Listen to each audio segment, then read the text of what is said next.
نحمده ونصلي على رسوله الكريم اما بعد. معزز و مکرم صدر محترم مشفق اساتذہ کرام، محترم سامعین و سامعات، میں آپ لوگوں کے سامنے یوم جمہوریت کے متعلق سے گفتگو کرنے جا رہی ہوں. آپ لوگ غور سے سنیں. محترم سامعین و سامعات، آج 26 جنوری ہے. آج ہم سب یوم جمہوریہ منا رہے ہیں. انگریزوں کے ظالمانہ طرز حکومت کے بعد 15 اگست 1947 کو ہمارے ملک کو آزادی ملی تو یہ طے ہوا کہ ہندوستان میں ایسا نظام حکومت قائم کیا جائے جس کے تحت سارے مذاہب کے لوگ پوری آزادی کے ساتھ ہندوستان میں زندگی گزار سکے، تاکہ کسی کے ساتھ کسی بھی قسم کا ظلم اور زیادتی نہ ہو. چنانچہ 26 جنوری 1950 کو ہمارے ملک میں جمہوری نظام نافذ ہو گیا. اسی کی یاد کے طور پر آج کا دن یوم جمہوریہ کے نام سے منایا جاتا ہے. جمہوریت کو ہندی میں لوکتنتر اور انگریزی میں ڈیموکریسی کہتے ہیں. یہ ایک ایسا نظام حکومت ہے جس میں حکومت کو چننے کا حق عوام کو حاصل ہوتا ہے.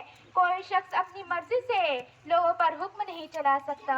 یہاں میں مناسب سمجھتی ہوں کہ اس تعلق سے دین اسلام کے نظریے کو مختصراً واضح کر دوں. جمہوریت اسلام میں بھی ہے، مگر اسلامی جمہوریت اور موجودہ دنیا میں رائے جمہوریت میں بڑا فرق ہے. اسلامی جمہوریت کی بنیاد شعوریت پر ہے، یعنی لوگوں میں جو باشعور ہو، با علم ہو، نیک و بد کی تمیز رکھنے والا ہو، ان کے مشورے سے حکومت انتخاب کے عمل میں آئے، نہ کہ ہر کس و ناقص کو اس میں دخل حاصل ہو. موجودہ جمہوریت پر چوٹ کرتے ہوئے علامہ اقبال رحمۃ اللہ علیہ نے بڑی بہترین بات کہی ہے. جمہوریت ایک طرز حکومت ہے جس میں بندوق گنا کرتے ہیں تولا نہیں کرتے. محترم سامعین و سامعات، یعنی جمہوریت ایک عجیب نظام ہے جس میں ہر انسان، خواہ وہ ایک پڑھا لکھا ہو، اچھے برے کی تمیز کرنے والا ہو یا جاہل مطلق ہو، دونوں کا حق برابر ہے، دونوں کا ووٹ برابر ہے، دونوں کی رائے کو برابر اہمیت حاصل ہے. آج یوم جمہوریہ کے موقع پر ایک بات ہمیں اپنے دل و دماغ پر بیٹھا لینی چاہیے کہ ہندوستان ایک جمہوری ملک ہے. ہر مذہب و ملت کے ماننے والوں کو اس ملک میں یکساں آزاد حاصل ہے.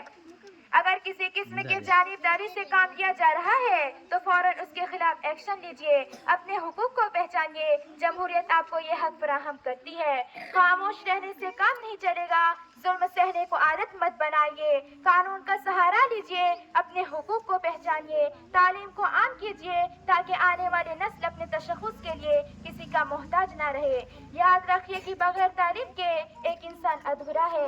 انہی چند باتوں سے میں اپنی تقریر ختم کرنا چاہتی ہوں. اللہ تعالی ہمیں اس کی توفیق عطا فرمائے. آمین. وآخر دعوانا ان الحمد للہ رب العالمین. السلام علیکم.